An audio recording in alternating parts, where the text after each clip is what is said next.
चिराग पासवान का नाम ले लेके ये लोग चाहते हैं किसी तरह न्यूज़ें बने रहें। हमारे तरफ एक कहावत है कि बेवकूफ़ों को आप थोड़ा पैसा दे दो, बुद्धि मत दो।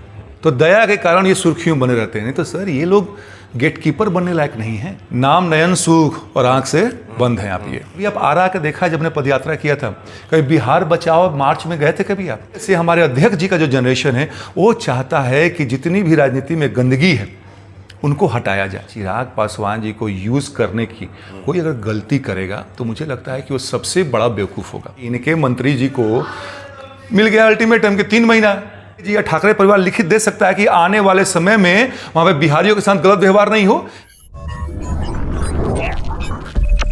नमस्कार, आप देख रहे हैं ब्रेकिंग बिहार। अभी हमारे साथ है लोक जनशक्ति पार्टी रामविलास के प्रवक्ता प्रोफेसर डॉक्टर विनीत सिंह। इनसे जानेंगे जिस प्रकार से इन्हीं की पुरानी पार्टी के प्रधान महासचिव केशव सिंह ने चिराग पासवान को लेकर के कहा है कि चिराग पासवान वार्ड का भी चुनाव नहीं जीत सकते हैं, अभी उन्हें बहुत कुछ सीखने की जरूरत है। क्या कहेंगे विनीत जी? अनिल भाई, हमारे तरफ एक कहावत है कि बेवकूफ़ों को आप थोड़ा पैसा दे दो, बुद्धि मत दो। तो जिस शख्स का आप नाम ले रहे हैं मुझे लगता है कि वो अव्वल दर्जे के उसी श्रेणी में आते हैं।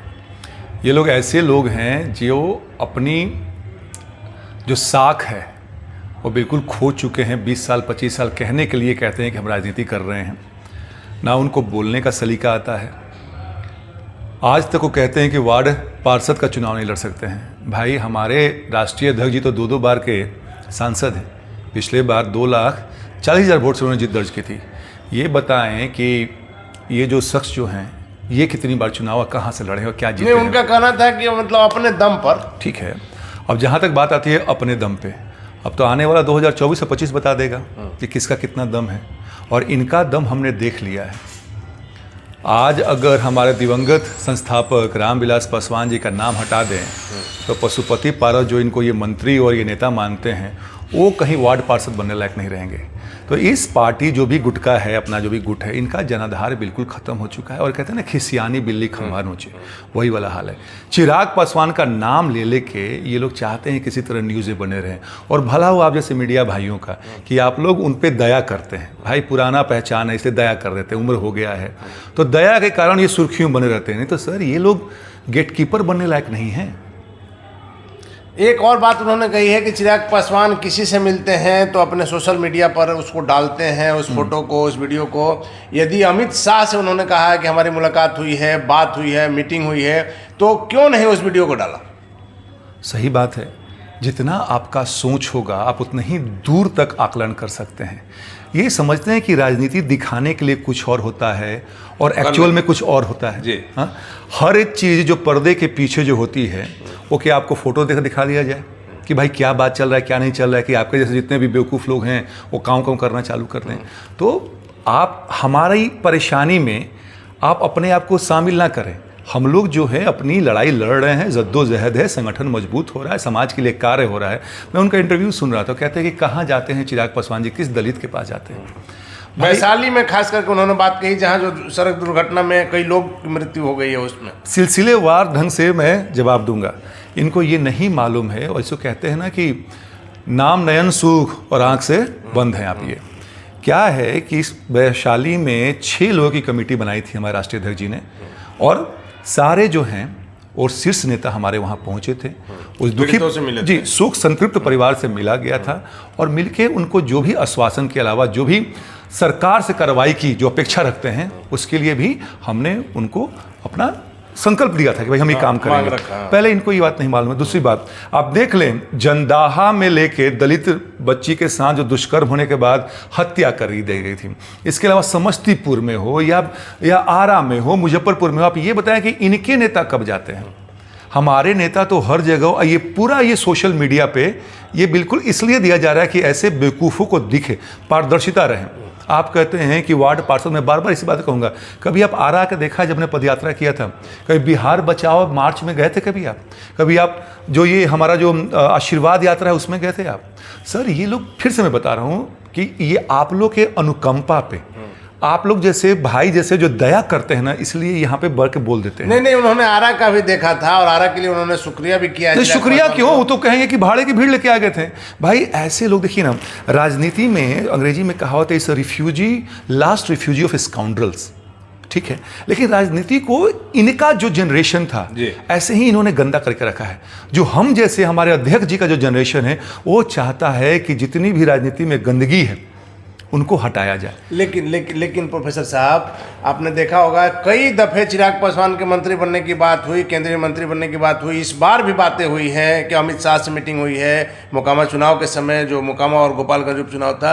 लेकिन केशव सिंह का साफ कहना है कि चिराग पासवान केंद्र में मंत्री नहीं बनेंगे, क्योंकि गठबंधन में वो है, इसलिए उनकी बातों को भी नजरअंदाज करना उचित नहीं। इसीलिए उनकी पार्टी का ये हाल है, ठीक है ना। उनके जो नेता जो बने हुए हैं, जो नीतीश कुमार के जो ना अनुकंपा बने हुए थे, दया बैठे हुए थे, अब उनके नीचे कुर्सी तो है नहीं और इनको यकीन हो ही नहीं रहा है। बीजेपी की कार्यप्रणाली आप जैसे प्रबुद्ध पत्रकार ज़्यादा जानते हैं कि वहाँ पे ऐसे ऐसे लोग हैं जो कि समय आने पे ही चीज़ें जो है वो निकल के आती है, उससे पहले कुछ नहीं होता, किसी को पता ठीक है ना। तो अगर किसी को भी राजनीति का अगर ABCD आता है, वो इस बात को समझता है, तो इनको चिंता करने की जरूरत नहीं है। ये तो हमारी पार्टी, हमारे राष्ट्रीय अध्यक्ष की ना बात है भाई।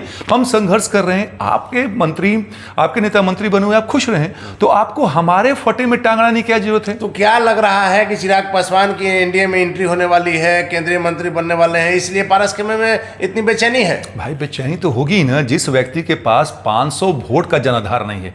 एनडीए में आपका जो भी जनाधार तो छोड़िए, आपका जो भी थोड़ा रही सही कसर जो थी वो नीतीश कुमार ने हटते ही पूरा कर दिया आपका, तो आपका बचा क्या?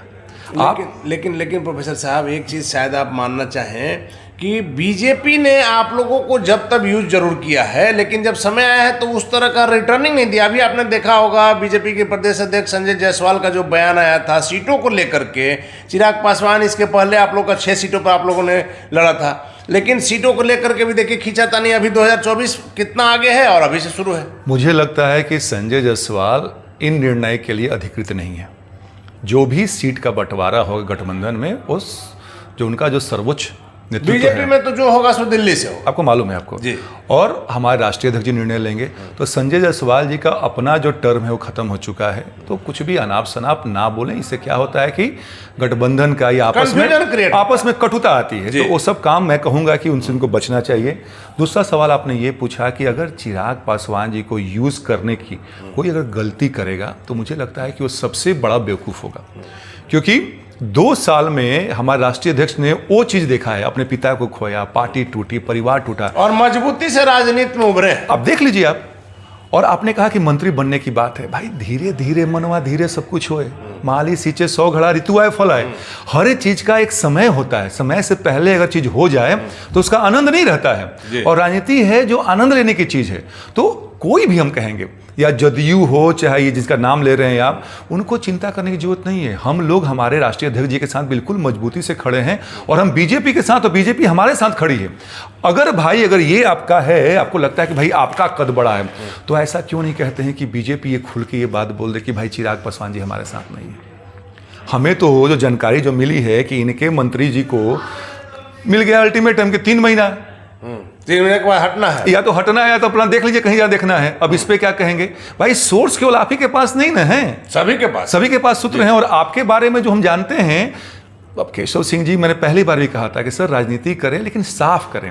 आप अपना जुबान खराब करते हैं, जिस समाज से आते हैं उसका नाम खराब करते हैं, ठीक है। मैं उस लेवल पर नहीं आऊँगा, एक बार मैं गुस्से में आ गया था लेकिन नहीं आऊँगा। लेकिन मैं फिर से कहूँगा कि हमारे राष्ट्रीय अध्यक्ष जी के बारे में आप चिंता ना करें सर, वो आप लोग से लाख गुना बेहतर है। उनके साथ हम जैसे कार्यकर्ता खड़ा है, जो कि कहीं भी उनको हम लोग पीछे नहीं होने देंगे। चलिए प्रोफेसर साहब, कल जिस प्रकार से बाला साहब ठाकरे के पौत्र आदित्य ठाकरे बिहार की राजधानी पटना आए, उप मुख्यमंत्री तेजस्वी यादव से मुलाकात किए, मुख्यमंत्री नीतीश कुमार से मुलाकात किए, इसको आप किस नजरिए से देख रहे हैं? बेहद शर्मनाक, इससे ह्यूमिलिएटिंग और एम्बैरेसिंग बिहारियों के लिए कुछ नहीं होता है। यही ठाकरे परिवार है ना जो कि बिहार के लोगों को महाराष्ट्र में पीटता है, उनको गाली देता है, उनको कहता है कि परप्रांति है। भैया, एक बिहारी 100 बीमारी की बात करता है। यही बात कीजिए सर, यही सुशांत सिंह राजपूत जो कि बिहार का लाल था, उसकी मृत्यु में यही बेबी पेंगुइन जो आदित्य ठाकरे हैं उनका नाम आ रहा था, और किस तरह से केस को दबाया गया था उन्होंने। और यहाँ से जो अधिकारी गए थे जांच के लिए, उनके साथ क्या सुलूक? बिल्कुल,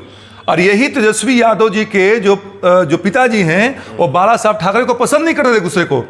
तो अब ये बताइए कि क्या ये सब चीज भूल गए हैं बिहार के? लेकिन अब तो ये लोग कह रहे हैं कि चलिए पुरानी बातें खत्म करके नई शुरुआत करते हैं, एक नया आयाम लिखेंगे। अच्छा, और जो बिहार की जो गरिमा जो धूमिल हुई है उसका क्या करेंगे? आप आदित्य ठाकरे जी या ठाकरे परिवार लिखित दे सकता है कि आने वाले समय में वहां पे बिहारियों के साथ गलत व्यवहार नहीं हो। ये सब सर चुनावी स्टंट है। वहां पे बीएमसी का चुनाव होने वाला है, बिहारियों की संख्या ज्यादा है वहां पे, तो उसको साधने के लिए यहाँ पे आए हैं। आपको लगता है कि कल आदित्य ठाकरे आए थे तो सबसे पहले उन्हें बिहार के लोगों से उन घटनाओं के लिए माफी मांगनी चाहिए थी? यही नहीं, उनके पूरे परिवार को माफी मांगना चाहिए था। और तेजस्वी यादव अगर ये सही में बिहारी हैं और बिहार की गरिमा के हेतु काम करते हैं तो उनको इस बात का कहना चाहिए था कि भाई अभी आप आए हैं तो आप जो है इस बात के लिए सॉरी फील कीजिए, और नहीं कीजिएगा तो हमारे साथ कुछ संबंध नहीं बन सकता है।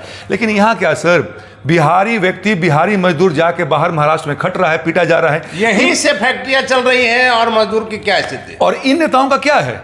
आज आप जिनके विरुद्ध में आप लड़ाई लड़ते थे, यही ना कहते थे तेजस्वी यादव की पलटू चाचा हैं, और नीतीश कुमार कहते थे जंगल राज है। आज देखिए दोनों गलबहियां लगाए हुए हैं विधानसभा में, दोनों के बीच की तकरार आज भी आपको बिल्कुल। अरे कितनी तीखी नोकझोंक हुई थी। लेकिन बिहारी बेवकूफ आदमी क्या करे? हम लोग लाख चाहते हैं कि अच्छा सरकार बने, बिहार की जो संरचना है, जो उसका नाम है, आगे बढ़े। लेकिन ऐसे नेता जिसका ना कोई विजन है, केवल अपना स्वार्थ सिद्ध करने हेतु कुर्सी के पीछे पड़े हुए हैं कि कुछ भी कर ले हम कुर्सी पे काबिज। साहब एक बात और आ रही है कि कल के डेट में मुख्यमंत्री नीतीश कुमार फिर से बीजेपी के साथ जा सकते हैं। भाई जब पलटू राम जब नाम ही दे दिया गया है तो कहीं भी जा सकते हैं। नीतीश कुमार जी हैं, लेकिन हाँ एक बार मैं बता दूं कि अब बीजेपी के चरित्र का पहचान होगी कि अगर नीतीश कुमार फिर से पलट के आते हैं और बीजेपी कैसा उनके साथ व्यवहार करता है, ये जनता के पास बहुत बड़ा मैसेज जाएगा। चलिए प्रोफेसर साहब, आखिरी सवाल ले लेते हैं। कुढ़नी चुनाव जो कि महागठबंधन के लिए, एनडीए के लिए प्रतिष्ठा की सीट बनी हुई है, वैसे चुनाव में आप लोग की जो है साइलेंट क्यों है? नहीं, बिल्कुल हम साइलेंट नहीं है। देखिए, कुढ़नी विधानसभा चुनाव में जब भी एनडीए कैंडिडेट को जरूरत पड़ेगी, हमारी और हमारे राष्ट्रीय अध्यक्ष की, हमारी पार्टी के कार्यकर्ताओं की, हम लोग पहुंचेंगे वहां पे। लेकिन अब कहते हैं ना कि एक फिनिशिंग टच देने के लिए हो सकता है कि एनडीए गठबंधन सोच रहा होगा बाद में चिराग पासवान जी को बोला जाए। 2 तारीख को मुख्यमंत्री का प्रोग्राम है। खैर उन लोग को हो जाने दीजिए, तेजस्वी यादव जी भी सुन रहे हैं 3 तक आखिरी प्रचार है। हाँ, बिल्कुल जाएं आप। लेकिन कभी भी अगर जरूरत पड़ेगी और गठबंधन में अगर आप हैं तो उस धर्म को निभाने के लिए जो गठबंधन के जो भाई जिनके उम्मीदवार खड़े हैं, अगर वो बोलते हैं तो हम सब जाएंगे वहां पे। बीजेपी नेतृत्व ने अभी आप लोगों से कांटेक्ट नहीं किया? ऐसा नहीं, कांटेक्ट रेगुलर बेसिस पे है, पर मैंने क्या कहा कि बीजेपी की एक कार्यशैली होती है, अचानक से जब उनको जिस चीज की जरूरत पड़ती है, क्योंकि उम्मीदवार उनके खड़े हैं, उस जरूरत को पूरा करने के लिए किसी को बुलाया जाएगा। किसी भी दिन चिराग पासवान जा सकते हैं कुढ़नी? बिल्कुल। तो चलिए धन्यवाद आपका। तो ये थे हमारे साथ प्रोफेसर डॉक्टर विनीत सिंह, जिनका साफ तौर पर कहना है कि बीजेपी की कार्यशैली आपको पता है, बीजेपी के लिए चिराग पासवान तैयार बैठे हुए हैं। अगर बीजेपी को लगता है तो हर तरह की सहायता करने के लिए लोक जनशक्ति पार्टी रामविलास के सभी कार्यकर्ता और उनके राष्ट्रीय अध्यक्ष तैयार हैं। साला बने रहे ब्रेकिंग विभाग से।